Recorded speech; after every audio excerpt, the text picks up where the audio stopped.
Hey guys, Addict Cyclist here with a comparison video that I promised, comparing the Sidi Wire 2 carbons and the Sidi Shot 2. So if you had a chance to view my other video about the Wire 2s, I was just kind of interested in comparing the two high-end shoes. I got both of these shoes at a pretty good Black Friday deal, so I figured why not try them both. So before we start, I urge you to kind of go back into my video library to see some of the review videos I've done on other gear, some of my bikes, including the Cannondale System 6 and the New Factor Austro. I've got a pretty good vlog series going, so I urge you to please take a look through the library and see some of the additional videos that I've got. And we'll also give you a kind of an idea of the type of content and reviews that I'll be doing in the future as well. So let's kick this thing off. So basically, I've ridden the Sidi's Wire 2 carbons now for 3 indoor rides. I think they're absolutely brilliant. The upper is a little bit more firm until you kind of put some body heat into it. It's kind of firm, where the Shot 2s is very, very supple, literally right out of the box. It's a very, very supple upper. Same material, just I believe in a different finish.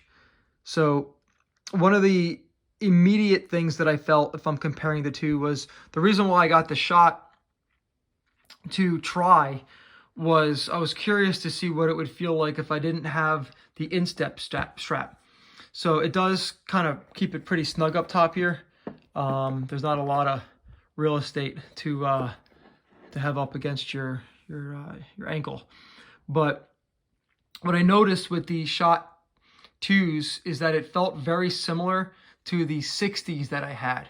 So because the techno dials are located on the tongue, the feeling I got was I had to really kind of crank it down to keep the heel lift from happening. Now, I did not adjust these adjustable heels. Sidi is known for having an adjustable heel, so there's 2 screws here that kind of pinch the heel more.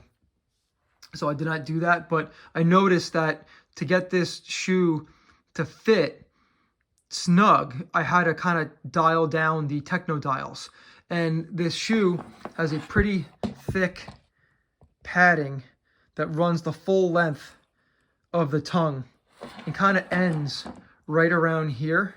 And it kind of felt like it was not unwanted pressure, but it made the shoe feel like it had less volume than the Wire 2s. Now, the Wire 2s also have a padded tongue, but the padding doesn't seem as thick. Again, I guess that's because of the type of mechanism, or the double mechanism that's on this, and the fact that it uses this solely to retain your foot versus having one volume adjuster, right? And then one instep adjuster. So as I've been wearing the Wire 2s, they have been breaking in. It has becoming a little bit more supple and comfortable. I've had no issues whatsoever. Great power transfer. Super, super quality shoe. Can't say much more different than the Shot 2s. I have not mounted cleats to this yet to try. I don't think I will. I kind of just wanted to fit this. This is also a very expensive shoe to gamble on having any markings or any scuffings or noticeable cleat install. But just to kind of highlight the Shot 2s is, they obviously have venting in the front to compare, right, where the wires do not, right? So this little mesh panel. And I got black just in case, because the white Shot 2s have the same fabric mesh, and I felt that it would kind of capture more dust and dirt and debris and or maybe sweat and kind of turn yellow. So that was one of my reasons for going black, even though I really do like the white. The heel retention system is very similar. It's basically the same, except this has a reflector in these 2 locations, or 3 locations, versus just regular plastic and just the Sidi logo. This does pop off, so you can replace the heel retention system. This one has a integrated heel cup versus an external heel cup. You can actually feel more snug in this area because I guess, again, it's molded into the upper opposed to being added and stitched around. So again, didn't feel any better or worse, just different. I don't mind either of them.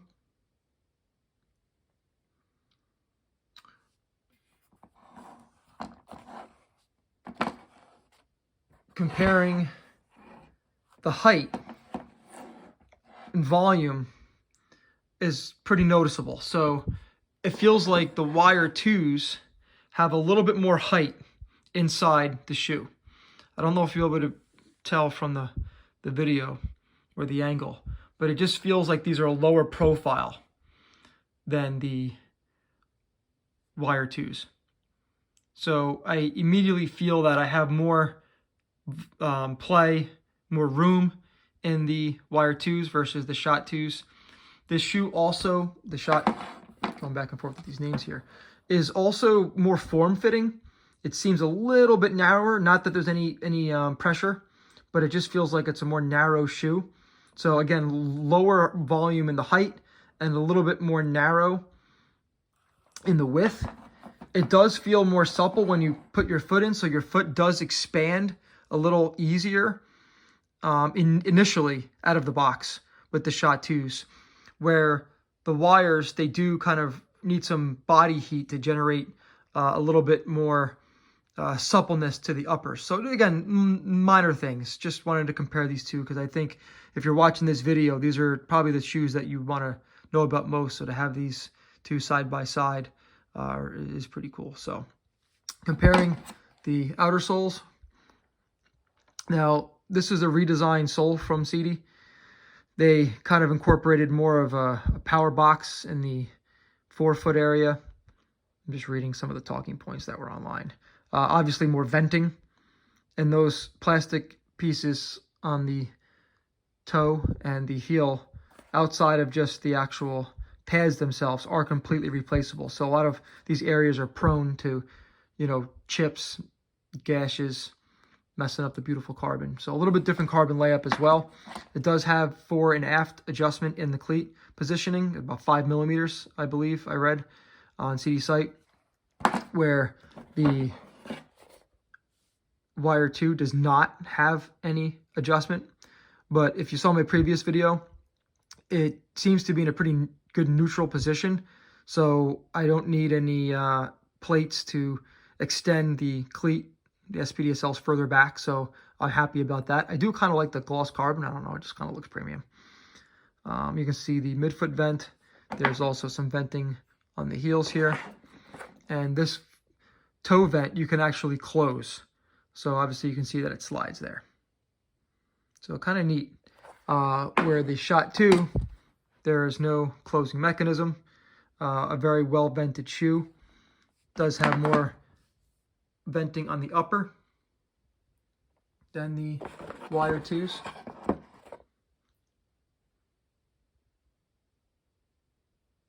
It also, I don't have a scale with me right now, but it also feels a little bit lighter just in the hands. It's probably minimal, but I believe it is a slightly lighter shoe.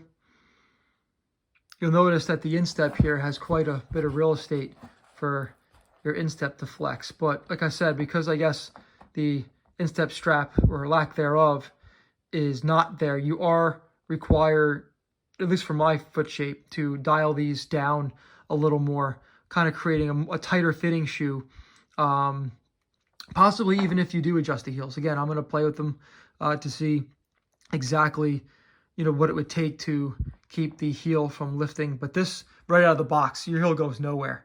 I mean, it's literally kind of like wearing a ski boot. Pretty stiff here. And the quality control of Sidi it's really top notch.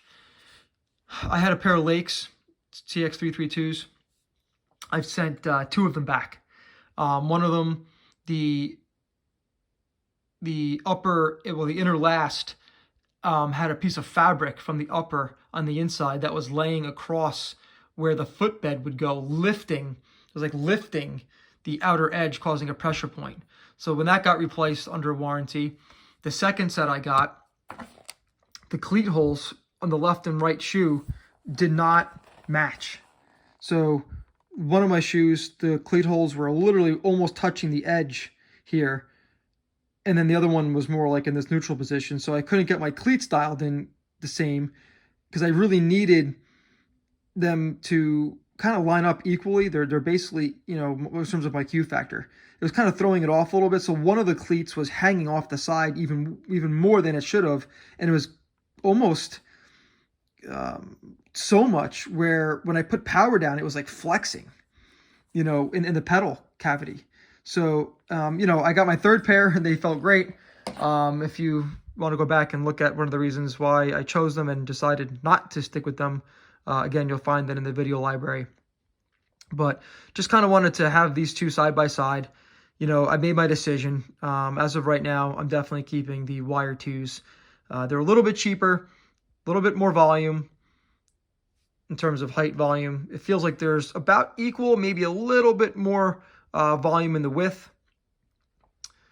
These feel a little shorter, even though they're in the same size 45. I don't know why. My toes seem to come closer to the front of the toe box versus the Wire 2s. So, you know, again, these are just little things that are personal to you. You know, someone might be using these Shot 2s and absolutely loves them. And I see no reason not to, but, you know, again, it's all personal. Shoes, saddles. So I'll just do a little stand over. I don't know if you can maybe tell from the width there, but it looks like the Wire 2s on the right, again, have more volume. They just seem like a bigger shoe. And again, these boas are not tight, so it's not like it's pulling the upper together. So again, these are just the things to note if you're in the market for these two shoes. You know, I urge you to probably try the Wire 2 first. If you get on with it well, then keep it. I just felt, you know, it was a Black Friday sale. Sidi was running 25% off, and I figured it was a good opportunity to at least get both of them in my hands, put them on the feet to see how they feel, and kind of make a decision from there. So my decision, again, Wire 2 carbons. And, you know, if you have any questions, please feel free to leave them in the comments. I get back to everybody. And I urge you to please scroll through my video library for some great content on some new bikes that I have and some additional gear. And, yeah, please subscribe. It'd be helpful for the channel. It keeps me motivated, keeps me excited, keeps me having fun. And I appreciate the view. Be well. Thank you.